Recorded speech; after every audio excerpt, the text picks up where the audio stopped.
Good day, everyone. This is Buying Internet Traffic on Investigation. I am Ryan Talabis, the Chief Security Scientist for zvelo. As you know, you can buy all sorts of things from the internet. You can buy drugs, you can buy credit cards, you can buy fake IDs, and, of course, the topic of our presentation, you can buy internet traffic. But what's the big deal about internet traffic anyway? Internet traffic provides impressions and clicks, which is the currency for the digital advertising industry. The more impressions and clicks you get, the more money you make. So, if it's that easy, can I buy internet traffic and get away with it? This is the question that's the basis of my investigation, which is codenamed the Bieber Project. The Bieber Project is a network of honeypot sites that I created to collect information. A honeypot is a tool that is purposely created to record information for analysis. A good analogy for this is a wiretap. The sites I made are equipped with code that records the characteristics of the browsers and even of the users visiting my site. The data collected by the code is then stored for further analysis. After building the honeypots, it was now time to entrap some of the vendors. I went around several black hat SEO forums and looked for vendors where I could find and buy internet traffic. And, it wasn't hard to find them. I found more than 30 and tried about 10 of them for this investigation.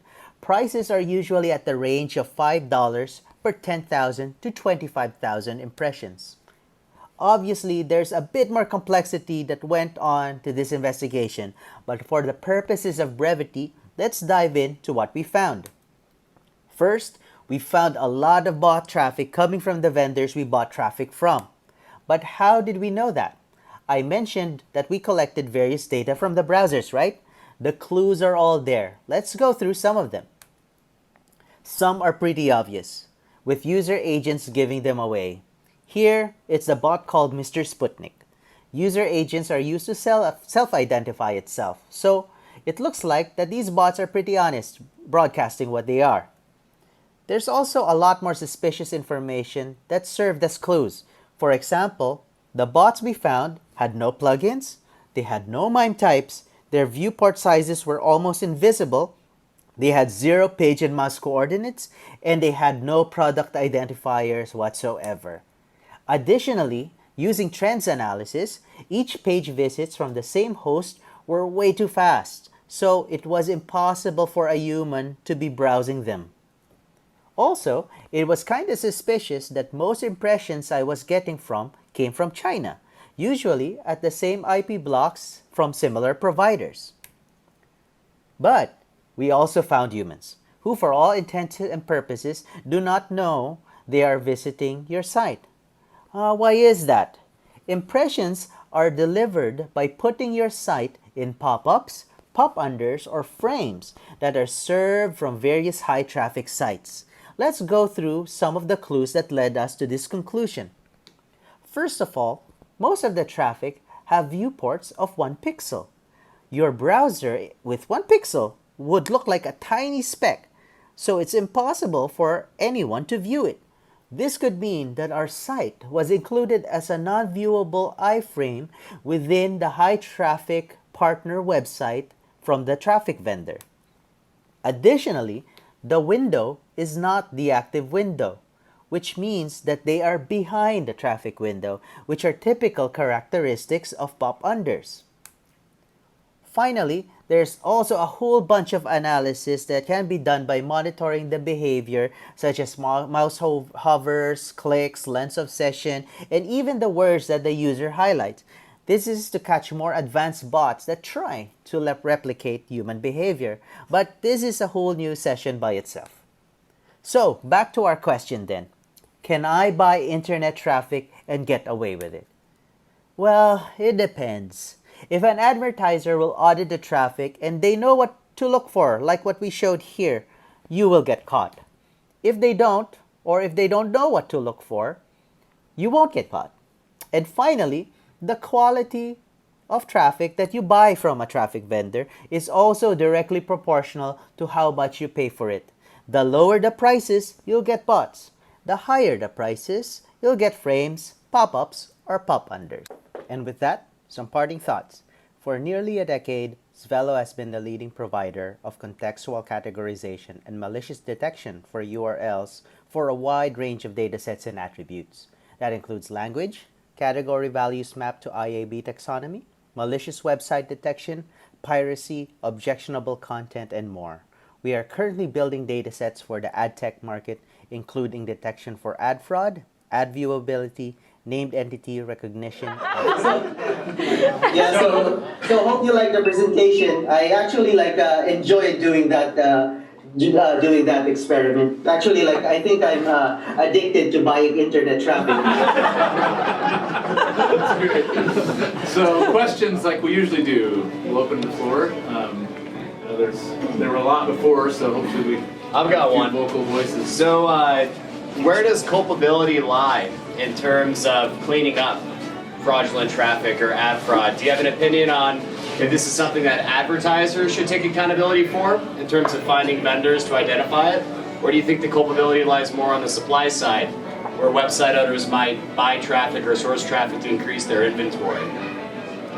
Yeah, that's a really good question. Actually, I know that the IAB is doing a lot of stuff regarding cleaning up internet traffic. In fact, Jay over there and myself, we're part of the IAB anti-malware group, and we're doing some work on doing some information sharing about bots and disseminating that in order to filter out bot traffic. In terms of culpability, I think it's really on all sides. It's hard to really just point at one organization, but in our case, a lot of it could go from the ad networks, it could go for the advertisers, and also the publishers themselves. So it's really broad.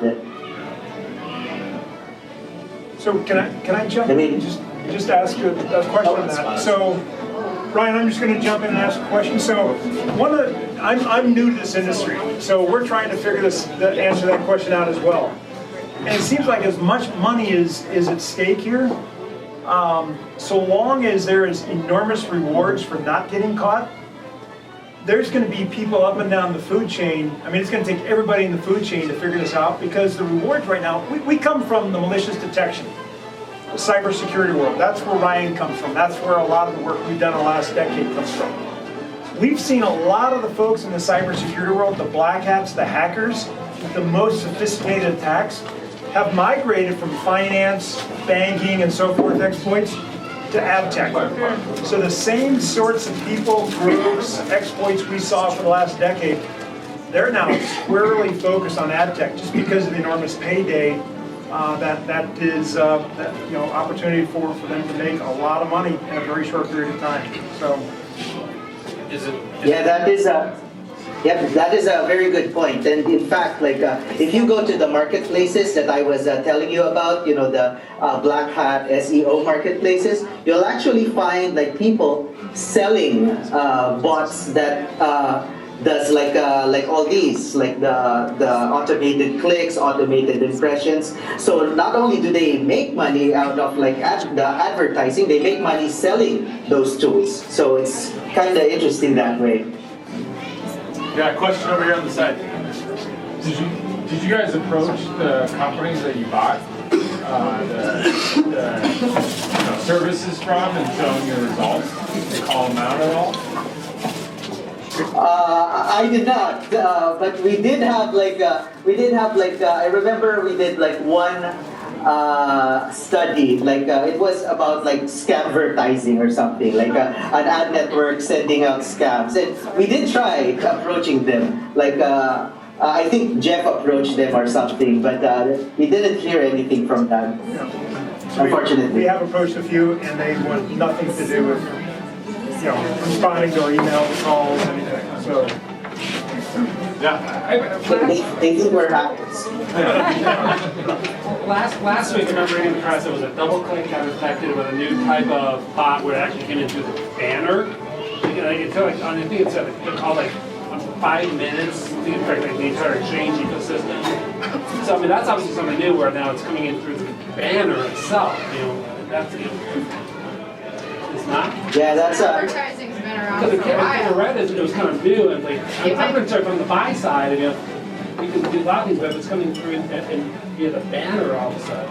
Yeah. How do you, I mean, where does it go from there? Because it seems at that point, it just seems like at that point, the genie's out of the bottle more than it is now. Yeah. So how do we- That's malvertising.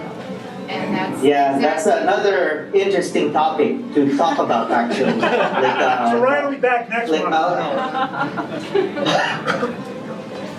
Yeah, but yeah, advertising is big right now because that's the easiest way to infect a lot of people. Before there was this thing called a watering hole attack. So what they'll do is they'll infect one site and like a high traffic site. So when a lot of people go to that site, so for example, you infect Yahoo or Google or something, and a lot of people go to that site, there's a lot of people that gets infected. But if you infect one of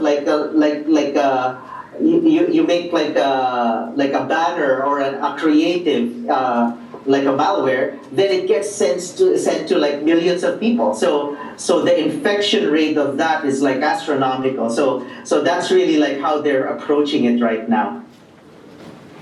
Cool. Maybe one more if we've got it. Otherwise, I got a question. well, yeah, one more. Are there any upcoming promising technologies that could potentially do something about this that are happening now that you know of? Well, this is shameless self-promotion. Are you a plant? Where's my Yeah, we're actually a lot of those techniques that I showed you here. They're using gathering of the data, and we're using machine learning and artificial intelligence to determine which is a bot and which is not a bot. So these are some of the things that we're doing some progress on. Great. Thanks again. Appreciate it. Thank you.